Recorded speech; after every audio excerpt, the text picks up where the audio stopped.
doctors are coming, Angelito. They'll be here in just a minute. My neck.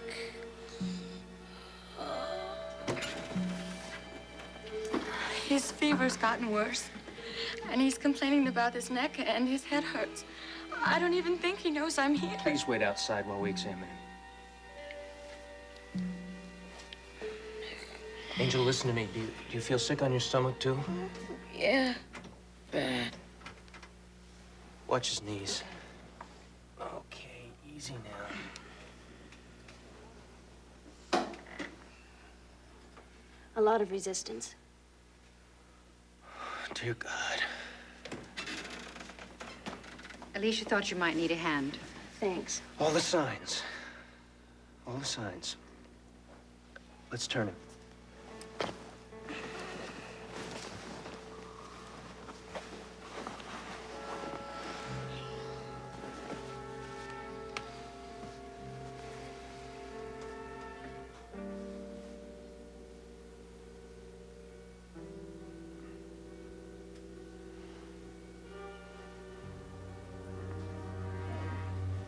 We'll do a tap. Right away. Everything fits, doesn't it? It's meningitis. I've never seen my brother like that. He's so sick. He's so little and so sick. His fever must be 103, maybe more. He's always been so healthy. All of us, I mean, my whole family, we're strong people, you know. When my parents were alive... Shh. Everything's gonna be okay. Everybody is doing the best that they can. It's just a bump in the head. I mean, we had him here in 5 minutes. And ever since he's been here, he's only gotten worse.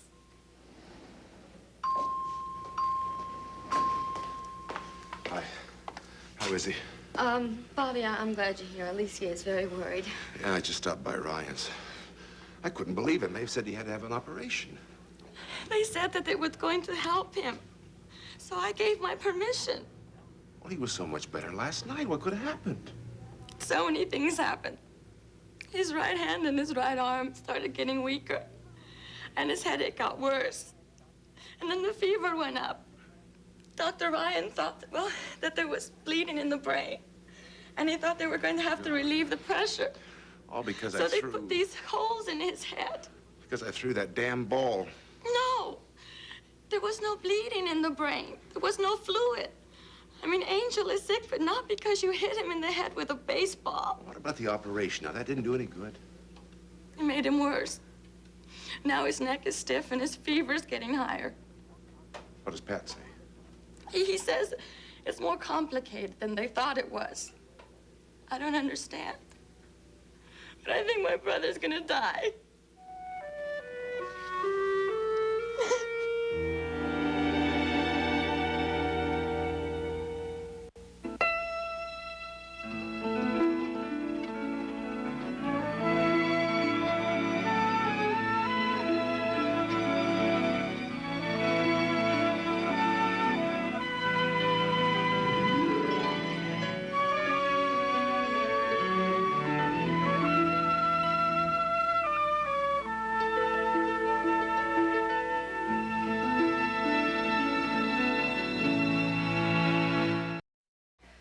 I'll tell you this much, Frank.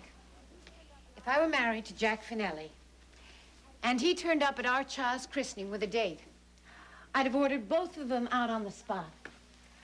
Out of the party, out of my life. And then I'd have gone off somewhere and slit my wrists. No, you wouldn't have. You'd have considered the wrists. Then you'd have gone into the kitchen and baked 4 million loaves of bread. True. And then I'd slit my wrists. No. But the fact is, it couldn't happen to me because I'd never dare marry a man like Jack. I just don't have that kind of nerve. Well, you just don't like that kind of risk. And not many people do. And then there's Mary. Yeah. Didn't she handle him, though? Oh. Lord, I was proud of her. She just handed the baby over to you and brought drinks over to Jack and his, lady. Sitting down with him and talking without bursting into tears. Yeah. Kevin says that she let the woman know just exactly how she was being used And she let Jack know what he could do with his little game, all the while looking both of them straight in the eyeball. It isn't much satisfaction, but it's something. Yeah. And I'm glad Mary has it. Thank heavens you managed to get Don to the kitchen. Oh, Tom and I had to do some awful fast talking. Yeah, he was really ready to kill. How could he humiliate her like that in front of everyone? Well, according to Jumbo, he wanted to hurt her so bad that she'd have no choice but to let him go. What kind of ridiculous, stupid excuse is that? Jack's kind. He's crazy. And vicious. Well, neurotic for sure. But he always wasn't that kind of vicious person. I mean, I've heard him furious at Mary, yelling and screaming at her, jealous like you wouldn't believe. But not mean. Cold and hard and smiling the way he was tonight. I mean, deliberately mean. Well, that's a Jack Finelli that I don't know. And frankly, I don't think he's real. What's that mean? I'm not any less disgusted with his behavior. But I kind of see Jumbo's point of view. See, Jack went there to play the heavy, but he's a lousy heavy. I mean, it was awkward and contrived, overdone, and pretty desperate. I mean, when you look at it that way. Oh, right. So I don't much like the idea that my sister is married to a man who enjoys inflicting pain. Yeah. I'd much rather believe that he hurt her out of his own private desperation. That's a much nicer thought. Right. But it doesn't make me feel sorry for him, and it doesn't make me understand Frank. Why is he so desperate? Because he has a wonderful wife and a beautiful, healthy child? Look, Cass, if you really want to get into the guy's craziness, I think you have to go back to the time when he was a kid. The orphanage at the age of 2, I know that. But good grief, wouldn't that make him cherish a family of his own? Yeah, I'd think so. He ought to be obsessed with having a home and kids. Instead of being obsessed with the notion that he's going to lose them. But he's forcing exactly that to happen. Begging for it is more like it. So Mary's doomed to this. Oh. The more giving and loving she is with this man, the more he'll run away from her. It begins to look that way. Unless he can change. Well, maybe she has to give up on him. Maybe that's the only answer.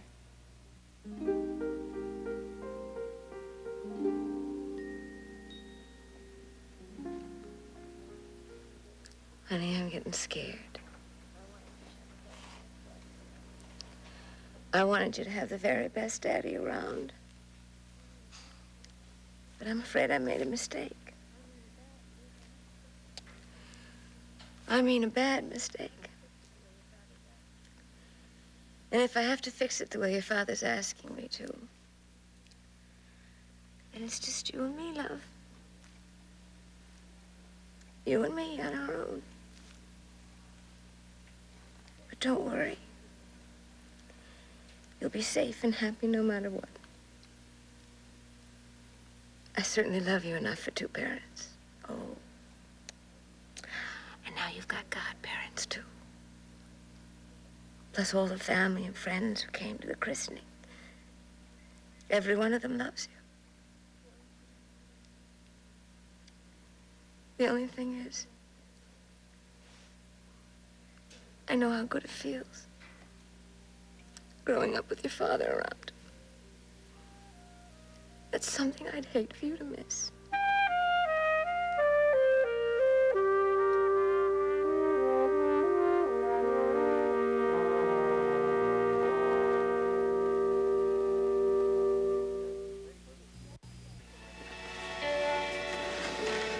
Get everything ready for a spinal tap and make sure it's absolutely sterile. I also want you in a gown and a mask. Bring a couple along for Dr. Coleridge. All right, Dr. Ryan. Hey, didn't you just warn us meningitis is highly contagious? Yeah, but But not for you, huh? Faith, it's my fault that he's this bad. I want to do everything I can. Short of ending up in the next bed? Pat, you've given Angel a lot of hours. You've cared. You've worked hard for him. And I missed the diagnosis. Only because Because I didn't take the time to get a full history. I didn't take the time to ask Alicia questions and find out about the earache a couple of weeks ago and the dizzy spells. All I saw was a kid who'd been hit on the head. Pat, it could have been a subdural. All the symptoms were there. There were other symptoms there that changed the whole picture, and I passed right over them. Bucky told me to check his field of vision. You were there. You heard him. Yes, and I forgot, too. We got in here, and Angel started a convulsion, and that's what we dealt with. And when it was over, I should have checked his visual field. You know that. Don't try to excuse me. You're right. I can't excuse either one of us. Faith, you can't share this blame. He's my patient. I've been in charge of this case every step of the way. I'm the one who ordered a surgical procedure that was totally unnecessary.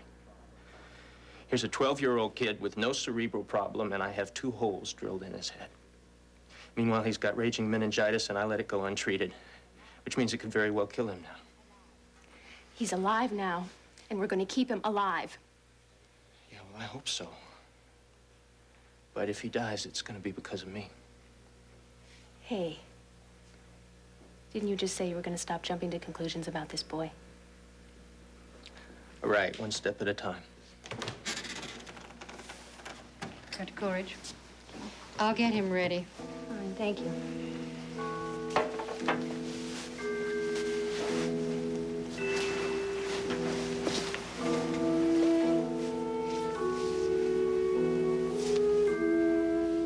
I know that nurse.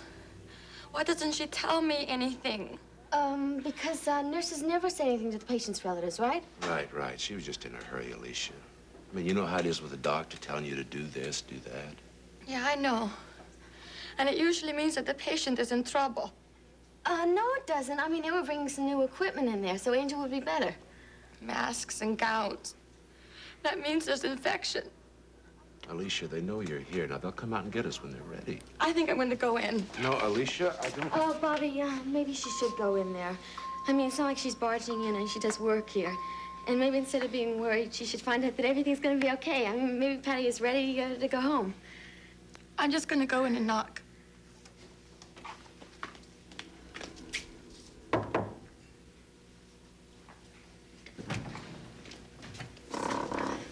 Dr. Ryan's going to give him a spinal tap. He'll talk to you when he's finished, all right? Thank you.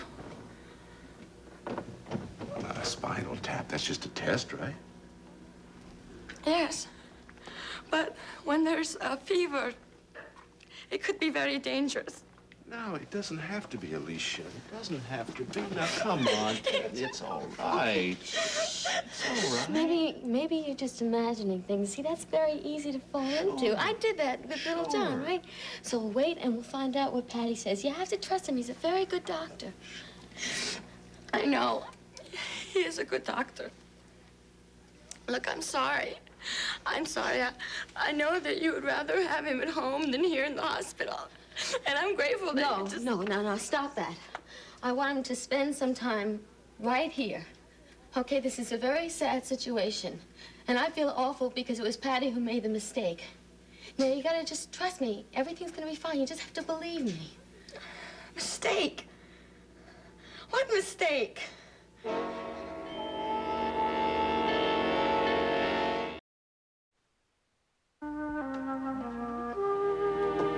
I thought you might have fallen asleep. No, but your goddaughter has. Sit down. I won't hear another peep out of her until 2 a.m. How are you about getting up in the middle of the night? Awful. Have you tried nursing her just before you go to bed? But I'd have to wake her up. I bet you go back to sleep. A nice meal and a dry diaper, and she'll probably sleep through till 6 or so. Oh, what a good idea. I won't guarantee anything, but it's worth a try. I'll do it tonight. How'd you get so smart? I'm 2 kids ahead of you. Oh, he thinks it's funny what I don't know about babies, huh? No. What I was thinking was that it's really nice to have Cass home. It is. I wish Pittsburgh wasn't so far away. I miss you guys. You and Art have such a good life there. Well, yes, we do. I've wondered sometimes if that's what Jack and I should have done. Moved to another city right after we got married, found our own direction. Well, Arthur does feel that some distance helps. even though he's very fond of the family. We have surrounded Jack to a certain extent, I think. It's not the family or the city. It's me, partly. But mostly, it's Jack. Frank was telling me about his years in the orphanage and all. But that doesn't quite get him off the hook, does it? No, not this time. You know, I wasn't trying to explain away his behavior. I mean, that is impossible. He's hurt you. Terribly. And he's hurt all of us, and he made an effective mess out of what should have been a beautiful party for Ryan. But for whatever it's worth, Mayor, I don't think that there's anything between him and... Christine. He's using her and hoping that your reaction will be to give him a divorce so he'll be free to go off and crawl under a rock someplace. I know. Isn't it pathetic? Mayor, do you have any idea where you want to take it from here?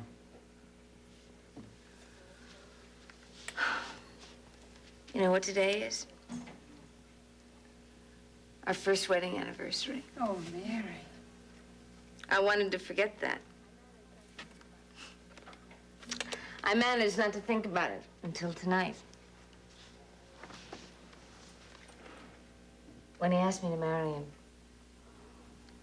he said he'd try to change if I'd give him time.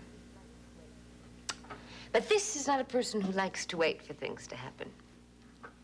She likes to make them happen. I crowded him. I pushed. Mayor, look, maybe you were impatient, but it was the pregnancy, the baby, that set Jack off, and you didn't certainly plan that. And the way you dealt with his whole emotional reaction all those months took more patience than I could ever dream of. I wasn't patient. I was mad and scared, and I still am, Cass. Only now I'm furious. I'm so angry I don't care if I never see him or speak to him again. If he's that determined to be crazy and alone, maybe I've just got to accept it. I've got Ryan. We can manage fine. You've got all of us, honey. And don't you forget it. Boy, I picked good godparents for my kid.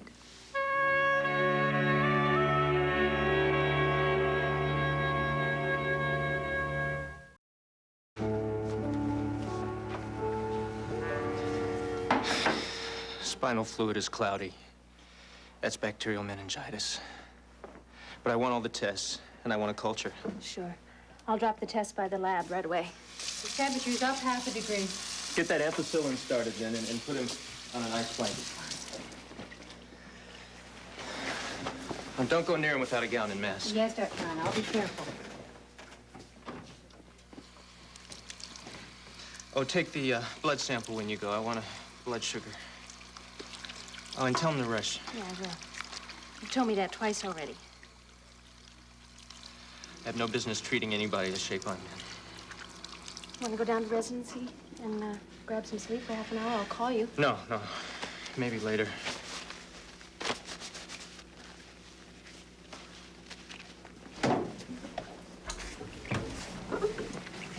Thanks.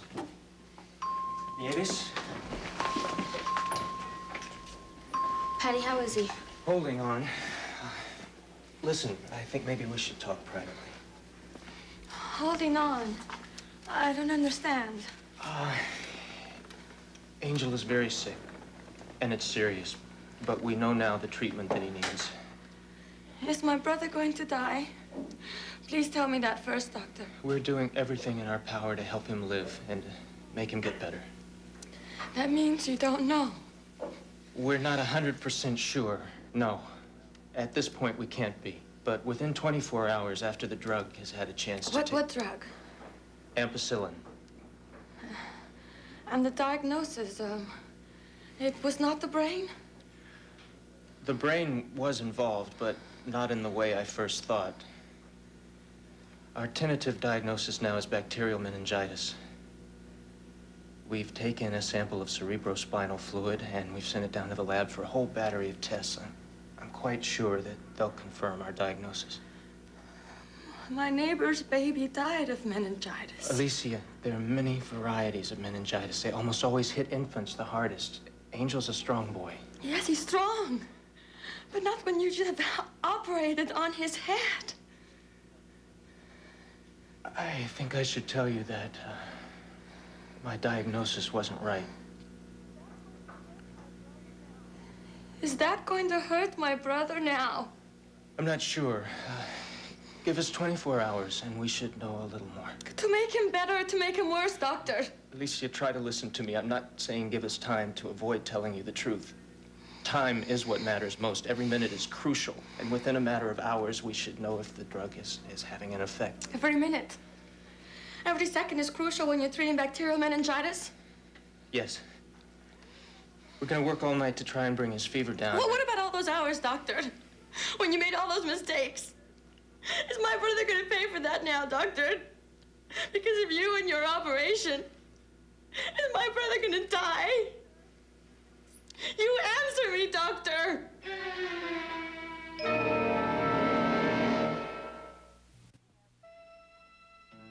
It's been a killer year for Days of Our Lives, and now, never miss a moment as Days kicks off SoapNet's sizzling primetime schedule every weeknight at 7, only on SoapNet. Days at night, the new way to watch soaps.